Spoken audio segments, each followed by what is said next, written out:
9월 4일 금요일 새벽 예배를 사도신경 신앙 고백하심으로 하나님 앞에 올려드리시겠습니다. 나는 전능하신 아버지 하나님 천지의 창조주를 믿습니다. 나는 그의 유일하신 아들 우리 주 예수 그리스도를 믿습니다. 그는 성령으로 잉태되어 동정녀 마리아에게서 나시고 본디오 빌라도에게 고난을 받아 십자가에 못 박혀 죽으시고 장사된 지 사흘 만에 죽은 자 가운데서 다시 살아나셨으며 하늘에 오르시어 전능하신 아버지 하나님 우편에 앉아 계시다가 거기로부터 살아있는 자와 죽은 자를 심판하러 오십니다. 나는 성령을 믿으며 거룩한 공교회와 성도의 교제와 죄를 용서받는 것과 몸의 부활과 영생을 믿습니다. 아멘. 찬송가 301장을 찬양하시겠습니다.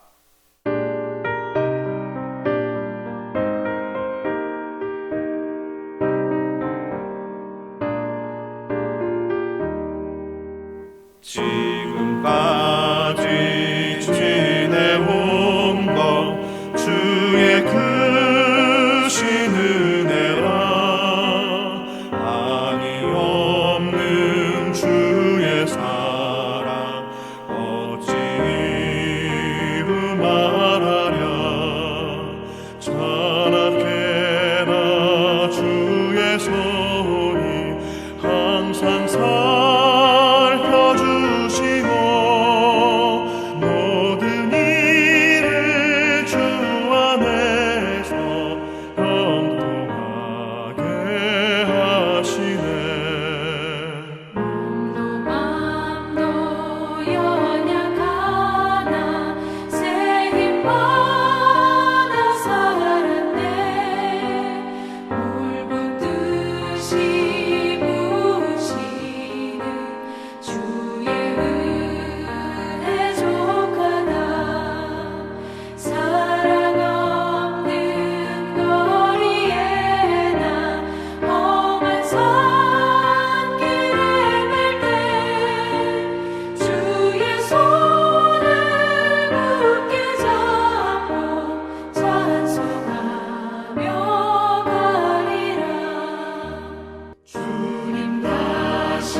오늘 우리에게 주시는 하나님 말씀은 창세기 39장 1절에서 23절의 말씀이 되겠습니다. 구약성경 창세기 39장 1절로 23절의 말씀을 봉독해 드리겠습니다. 하나님 말씀을 경청하십시오. 요셉이 이끌려 애굽에 내려가매 바로의 신하 친위 대장 애굽 사람 보디발이 그를 그리로 데려간 이스마엘 사람의 손에서 요셉을 산이라. 여호와께서 요셉과 함께 하심으로 그가 형통한 자가 되어 그의 주인 애굽 사람의 집에 있으니 그의 주인이 여호와께서 그와 함께 하심을 보며 또 여호와께서 그의 범사에 형통하게 하심을 보았더라. 요셉이 그의 주인에게 은혜를 입어 섬김에 그가 요셉을 가정 총무로 삼고 자기의 소유를 다 그의 손에 위탁하니 그가 요셉에게 자기의 집과 그의 모든 소유물을 주관하게 한 때부터 여호와께서 요셉을 위하여 그 애굽 사람의 집에 복을 내리심으로 여호와의 복이 그의 집과 밭에 있는 모든 소유에 미친지라. 주인이 그의 소유를 다 요셉의 손에 위탁하고 자기가 먹는 음식 외에는 간섭하지 아니하였더라. 요셉은 용모가 빼어나고 아름다웠더라. 그 후에 그의 주인의 아내가 요셉에게 눈짓하게다가 동침하기를 청하니 요셉이 거절하며 자기 주인의 아내에게 이르되 내 주인이 집안의 모든 소유를 간섭하지 아니하고 다 내 손에 위탁하였으니 이 집에는 나보다 큰 이가 없으며 주인이 아무것도 내게 금하지 아니하였어도 금한 것은 당신뿐이니 당신은 그의 아내임이라. 그런즉 내가 어찌 이 큰 악을 행하여 하나님께 죄를 지으리이까? 여인이 날마다 요셉에게 청하였으나 요셉이 듣지 아니하여 동침하지 아니할 뿐더러 함께 있지도 아니하니라. 그러할 때에 요셉이 그의 일을 하러 그 집에 들어가더니 그 집 사람들은 하나도 거기에 없었더라. 그 여인이 그의 옷을 잡고 이르되 나와 동침하자. 그러나 요셉이 자기의 옷을 그 여인의 손에 버려두고 밖으로 나가매 그 여인이 요셉의 그의 옷을 자기 손에 버려두고 도망하여 나감을 보고 그 여인의 집 사람들을 불러서 그들에게 이르되 보라, 주인이 히브리 사람을 우리에게 데려다가 우리를 희롱하게 한도다. 그가 나와 동침하고자 내게로 들어오므로 내가 크게 소리 질렀더니 그가 나의 소리질러 부름을 듣고 그의 옷을 내게 버려두고 도망하여 나갔느니라 하고 그의 옷을 곁에 두고 자기 주인이 집으로 돌아오기를 기다려 이 말로 그에게 말하여 이르되 당신이 우리에게 데려온 히브리 종이 나를 희롱하려고 내게로 들어왔으므로 내가 소리질러 불렀더니 그가 그의 옷을 내게 버려두고 밖으로 도망하여 나갔나이다. 그의 주인이 자기 아내가 자기에게 이르기를 당신의 종이 내게 이같이 행하였다 하는 말을 듣고 심히 노한지라. 이에 요셉의 주인이 그를 잡아 옥에 가두니 그 옥은 왕의 죄수를 가두는 곳이었더라.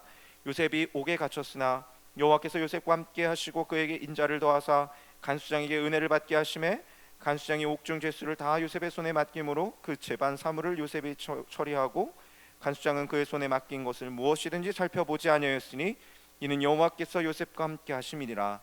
여호와께서 그를 범사에 형통하게 하셨더라. 아멘.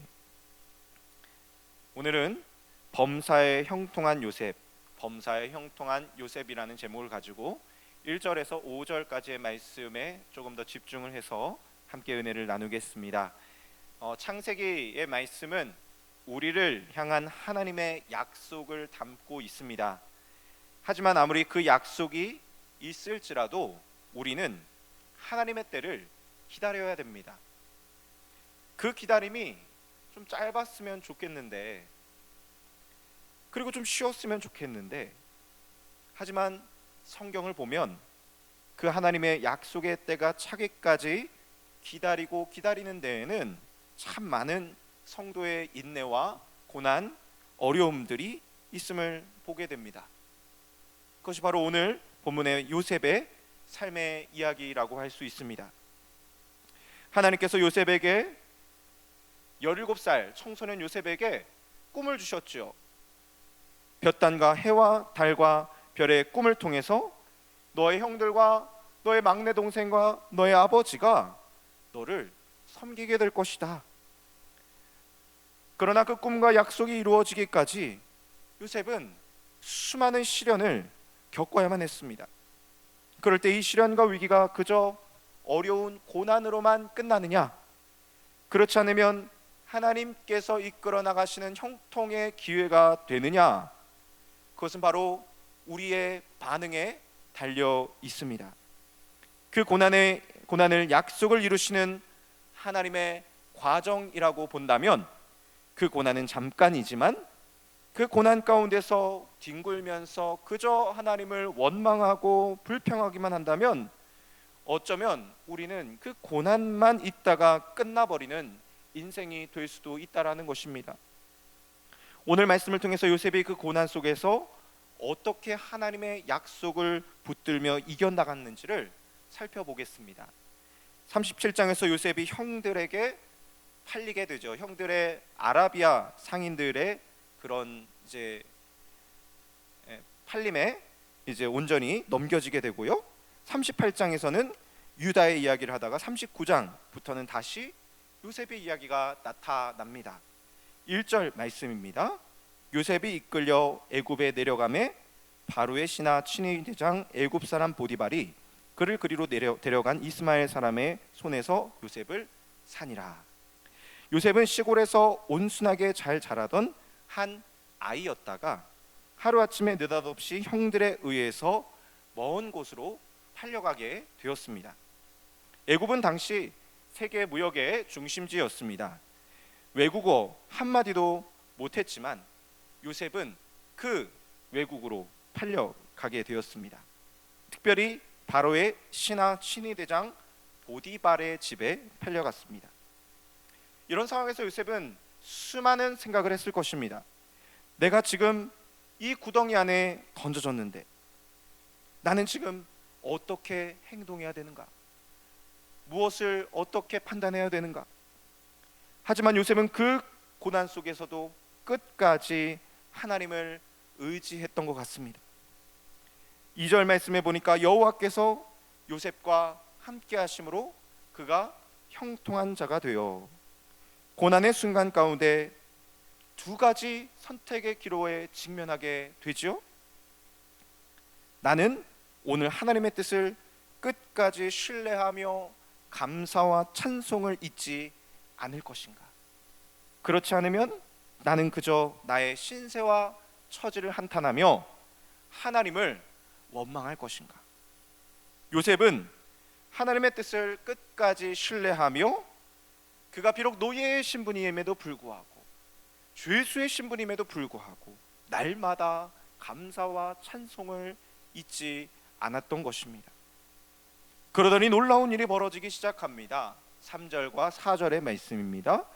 그의 주인이 여호와께서 그와 함께 하심을 보며 또 여호와께서 그의 범사에 형통하게 하심을 보았더라. 요셉이 그의 주인에게 은혜를 입어 섬김에 그가 요셉을 가정총무로 삼고 자기의 소유를 다 그의 손에 위탁하니. 성경은 하나님께서 요셉과 함께 하시니까 어떻게 되었대요? 그 주인 보디발이 여호와께서 요셉과 함께 하시는구나 라는 것을 알아보았대요. 여호와께서 요셉과 함께 하신다. 그러더니 요셉이 어떻게 되었다고 기록되어 있습니까? 그가 형통하게 되었다. 그런데 여러분, 요셉의 신분은 무엇입니까? 노예였죠. 노예. 여러분, 노예가 형통한 삶을 살아서 행복했을까요? 그가 그래봤자 노예일 텐데, 그래봤자 사람들 앞에서 설 수 없는 인간 취급도 받지 못하는 그러한 삶이었을 텐데, 어떻게 그것을 가리켜서 하나님께서는 형통한 자가 되었다라고 말씀하고 계십니까? 왜냐하면요, 성경에서 말하고 있는 형통이라는 것을 우리가 잘 이해할 필요가 있습니다. 성경에서 말하는 형통함이라는 것은 내가 원하는 것을 취하는 것이 아니라, 내가 간절히 바라는 것도 얻는 게 아니라, 하나님께서 나에게 주신 것을 내가 바라고 원하는 것, 이것이 형통이기 때문입니다. 하나님께서 나에게 주신 것을 내가 바랍니다, 하나님의 뜻대로 되기를 소망합니다 라고 고백하는 것이 형통이래요. 하나님이 지금 나에게 주신 상황, 하나님이 지금 나에게 주신 이 문제를, 하나님, 저는 예상하지 못했어요. 저는 뜻하지도 않았어요. 마치 지금 이 코로나19의 상황과 같이 전혀 예상도 못했던 이 상황이 풀어닥쳤을 때, 그럼에도 불구하고 감사하며, 이것조차도 하나님의 뜻입니다, 이것조차도 하나님께서 우리에게 기도하라고 주시는 메시지인 줄로 믿습니다 라고 받아들이는 것, 사랑하는 성도님들, 그것이 바로 하나님께서 말씀하시는 형통함인 줄로 믿습니다. 힘들고 어려운 상황 속에서도 그 현실을 있는 그대로 받아들이며 감사할 줄 알았던 요셉, 언제나 하나님의 약속을 의지하며 어려움 속에서도 끝까지 하나님을 바라보았던 요셉처럼, 지금 어렵고 힘든 우리의 삶 속에서, 지금 어렵고 힘든 우리 교회의 현실과 우리 성도님들의 현실과 우리 한국교회의 현실 속에서 하나님께서 그럼에도 불구하고 우리 교회들에게 주신 은혜들을 기억할 수 있기를, 그 은혜를 기억하며 감사할 수 있으시기를 주님의 이름으로 축원합니다. 요셉은 형들에 의해서 구덩이에 던져진 순간 아마도 이렇게 기도했을 거예요. 하나님, 제가 지금 구덩이에 던져졌어요. 어쩌다 보니 제가 지금 애굽의 노예로 팔려왔어요. 하나님, 제가 원하는 것은 아니었습니다. 하나님, 그런데요, 하나님 원하시던 것이었군요. 이것이 바로 저를 향한 하나님의 뜻이었군요. 하나님, 그래도 감사합니다. 제가 이제 이렇게 되었으니까 하나님께 제게 한 가지 청이 있습니다. 하나님, 제가 이곳에 있는 동안 정말로 제일 좋은 노예가 되게 해주세요. 제가 섬기는 이 애굽 사람 보디발을 위해서 제가 할 수 있는 일을 최선을 다해서 할 수 있게 하나님 지혜를 주세요. 사랑하는 성도님들, 이것이 바로 요셉이 선택한 길이었어요. 그렇습니다. 2020년 9월을 살아가시는 우리는 우리가 별로 원하는 상황 가운데 있지 않습니다. 지금 우리에게 처한 이 현실이 우리가 환영할 만한 상황이 아닙니다. 그런데 그때 우리는 이런 환경들을 부인하거나 애써 직면하지 않을 수도 있고요, 아니면 항상 그런 환경 속에 살면서 불평하면서 하나님 저를 구원해 주세요, 건져 주세요, 바꿔 주세요라고 기도할 수도 있고요. 그러나 요셉처럼 하나님, 제가 원하거나 뜻하던 상황은 아니었을지라도 하나님의 뜻이었음을 인정합니다. 하나님 기왕에 여기서 살아갈 것, 하나님 기왕에 이러한 상황이 된 것, 제가 있는 이 현실 속에서 최선을 다하는 사람이 되게 해주세요. 제가 살아가는 이 현실 속에서 가장 좋은 사람이 되게 해주세요. 하나님, 제가 우리 직장에서 가장 좋은 직원이 되게 해주세요. 하나님, 제가 우리 학교에서 가장 좋은 학생이 되게 해주세요. 하나님, 제가 몸담고 있는 우리 가정에서 지금 코로나19의 상황 속에서 어려운 시기를 겪고 있지만 가장 좋은 아빠, 가장 좋은 엄마, 가장 좋은 아들, 가장 좋은 딸, 가장 좋은 할머니, 가장 좋은 할아버지가 되게 해주세요 라고 우리는 기도해야 될 줄로 믿습니다. 고난의 유익은 무엇입니까? 지금 나의 모습, 나의 이기적이고 교만한 마음들, 나의 믿음의 밑바닥들을 있는 그대로 아주 적나라하게 보게 된다라는 것이 고난의 놀라운 유익이지요. 그래서 야고보 사도는 고백합니다. 야고보서 1장 2절과 3절입니다. 내 형제들아, 너희가 여러 가지 시험을 당하거든 온전히 기쁘게 여기라. 이는 너희 믿음의 시련이 인내를 만들어내는 줄을 너희가 알미라. 아멘. 사랑하는 성도님들, 신앙이란 고난을 어떻게 뛰어넘느냐에 달려 있습니다. 신앙으로 고난을 직면하는 사람들은요, 그 신앙으로서 고난을 뛰어넘을 뿐만 아니라 그것을 마침내 하나님의 기회로, 하나님의 형통함으로 바꾸어내는 사람입니다. 그러나 신앙이 아닌 인간의 힘으로, 인간의 생각으로만 그 고난을 받아들이고 고난에 직면하게 된다면 그 사람은 흔들리면서 점차 신앙으로부터 멀어지게 될 것입니다. 오늘 이 요셉의 이야기에서처럼 어떤 환경과 어려움이 다가올지라도 그 환경과 어려움을 함께 뛰어넘을 수 있게 되시기를 주님의 이름으로 축원합니다. 마지막입니다. 그렇게 믿음으로 고난을 뛰어넘고 희망을 가지고 살다 보면 어떻게 됩니까? 나의 주변의 사람들이, 나의 가정의 식구들이 나로 말미암아, 여러분들로 말미암아 반드시 복을 받게 될 것입니다. 5절 말씀입니다. 그가 요셉에게 자기의 집과 그의 모든 소유물을 주관하게 한 때부터 여호와께서 요셉을 위하여 그 애굽 사람의 집에 복을 내리심으로 여호와의 복이 그의 집과 밭에 있는 모든 소유에 미친지라. 아멘. 오늘 하루도 사랑하는 하나님 안에서 우리 모든 구의교회 성도님들 한 분 한 분이 행하시는 모든 일들이 하나님이 형통케 하시는 역사가 넘치시게 되시기를 주님의 이름으로 간절히 축원합니다. 기도하겠습니다. 참 좋으신 하나님, 감사합니다.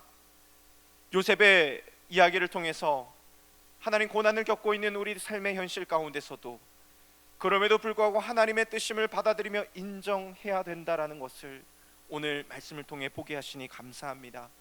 하나님, 우리가 원치 않는 상황 속에 있습니다. 하나님, 우리 나라가, 하나님, 우리 각자의 개인의 삶이, 또한 우리의 가정이, 또 우리의 일터가 하나님 정말로 어려움 속에 처해 있습니다. 하나님, 우리의 모든 상황을 아시지요. 그럼에도 불구하고 오늘 요셉과 같이 하나님, 제가 뜻하지는 않았지만 그래도 이 모든 것이 하나님의 뜻이라면, 하나님께서 원하시는 상황이라면 하나님, 그래도 감사함으로 받겠습니다. 하나님, 그럼에도 불구하고 하나님, 이 상황 속에서 내가 할 수 있는 일들을 찾아보겠습니다. 하나님, 내가 가장 좋은 사람이 되겠습니다. 내가 할 수 있는 최선의 일을 감당할 수 있도록 하나님 지혜를 주시옵소서라고 기도할 수 있는 오늘 이 하루가 되게 하여 주시옵소서. 그렇게 살아가게 하실 주님을 찬양합니다. 예수님 존귀하신 이름으로 기도합니다. 아멘.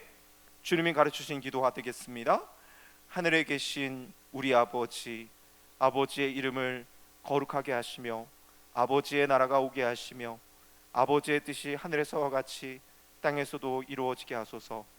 오늘 우리에게 일용할 양식을 주시고 우리가 우리에게 잘못한 사람을 용서하여 준 것 같이 우리 죄를 용서하여 주시고 우리를 시험에 빠지지 않게 하시고 악에서 구하소서. 나라와 권능과 영광이 영원히 아버지의 것입니다. 아멘. 오늘 말씀을 기억하시면서 참된 인생의 형통 가운데 나아갈 수 있는 우리 신앙이 될 수 있기를 위해서, 우리나라와 민족을 위해서, 이 상황, 코로나의 상황 속에서 의료진들과 방역 당국을 위해서 함께 기도하겠습니다. 하나님 감사합니다. 하나님께서 사랑하시는 이 하루 가운데 저에게 은혜를 베풀어 주시옵소서. 주님의 그 형통함 가운데 나아가는